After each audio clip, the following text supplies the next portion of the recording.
नमस्कार, आप देख रहे हैं न्यूज वीर वीरांगना। अमरा राम। माननीय सभापति महोदय, बजट 2025-26 में बोलने के लिए मैं भारतीय कम्युनिस्ट पार्टी मार्क्सवादी की ओर से खड़ा हुआ हूं। और जहां तक बजट का सवाल है, जो समस्याएं इस देश का किसान, देश का गरीब, देश की नौजवान, आम जनता जिन समस्याओं से त्रस्त थी, उनमें एक कदम भी ये बजट हमें आगे ले जाने के लिए नहीं है। जिस तरह से सरकार ने वही हालत है जो 2022 में किसानों की आमदनी दूनी हो जाएगी। आमदनी तो दूनी नहीं हुई, लेकिन लागत कई गुना जरूर होगी। 50 वाला डीजल 95 है, 400 वाली डीएपी 1400 है, और एक लाख रुपया किलो के हिसाब से बीज खरीद करके किसान लगाता है और फसल पूरी की पूरी नष्ट हो जाती है। आज जब तक 80% गांव के लोग खुशहाल नहीं होंगे, भारत खुशहाल नहीं हो सकता। अंबानी और अडानी के खुशहाल होने से, अमीर होने से देश अमीर अमृतकाल नहीं आएगा। इस देश की 80% जनता, जिनके खिलाफ ये लगातार बजट भारतीय जनता पार्टी की सरकार पिछले 10 साल से, और उसका नतीजा है कि देश में आर्थिक असमानता, न केवल पूरी दुनिया में सबसे ज़्यादा कोई आर्थिक असमानता बढ़ाने का काम किया है तो भारतीय जनता पार्टी ने आज पूरी दुनिया में सबसे बड़े आर्थिक असमानता है, आज उसी रास्ते पे आगे बढ़ रही है। आज उस गांव का सबसे गरीब जो नरेगा में जाता था, जिसका बजट आज से 10 साल पहले 1,15,000 करोड़ था, वो 68,000 करोड़ पे है। आज 3-3 साल से उनको पेमेंट नहीं होता। 100 दिन की गारंटी है, उसको आगे बढ़ाने की बजाय 100 दिन की बजाय 40 दिन भी काम नहीं मिलता है। और काम मिलने के लिए केवल उस गरीब का नाप होता है। इस देश के राजनेताओं का, सरकार का नाप नहीं होता, अधिकारियों का नाप नहीं होता।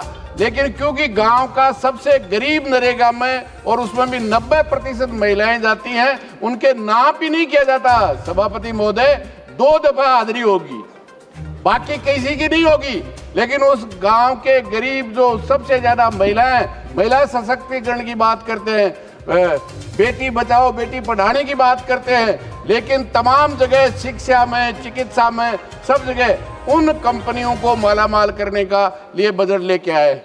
आज LIC में 100% विदेशी निवेश को छूट देकर न केवल छूट दे रहे हैं, बल्कि जो इस देश में इस 75 साल में संविधान लागू होने के बाद जनता के टैक्स से जो कुछ बना था, सार्वजनिक उपक्रम, उनको बड़ी बड़ी देशी और विदेशी कंपनियों को देने का काम कर रहे हैं। सभापति महोदय, मेरे प्रश्न के उत्तर में किस तरह से आम जनता को लूटने के लिए टैक्स, 2014 में पेट्रोलियम पदार्थों से भारत सरकार को 3 लाख करोड़ रुपया मिलता था, वो अभी 2024 में गत साल तक 7,50,000 करोड़ रुपए का टैक्स लगा है। और मैं समझता हूँ 7.5 लाख करोड़ जो टैक्स लगा है, उतना ही करीब टैक्स राज्य सरकारों से। वहाँ आम जनता जिस महंगाई से त्रस्त है, नौजवान बेरोजगारी से त्रस्त है, और आम आदमी उससे, कंपनियों से जो कुछ था उसको देने की बजाय टैक्स लगाते। मैं समझता हूँ कि बड़ी बड़ी कंपनियों पे जो बिलियनर है, डॉलर में 200 बिलियनर हैं, उन पे 4% टैक्स लगाते, और वो जनता के लिए, शिक्षा के लिए, रोजगार के लिए, महंगाई कम करने के लिए वो जनता पे इनडायरेक्ट टैक्स को कम करते, तो मैं समझता हूँ बात समझ में आती थी। लेकिन आम जनता पे इनडायरेक्ट टैक्स बढ़ाया जा रहा है, और जो संपत्तियां बढ़ी हुई है वो तमाम की तमाम बड़ी बड़ी कंपनियों के हवाले किया जा रहा है। मैं समझता हूँ इससे ज़्यादा अफसोसजनक न किसान खुश है, न जवान खुश है, और न मजदूर जिसकी मिनिमम वेज है उसकी गारंटी नहीं, MSP की लीगल गारंटी नहीं, जो ये सरकार कहती थी।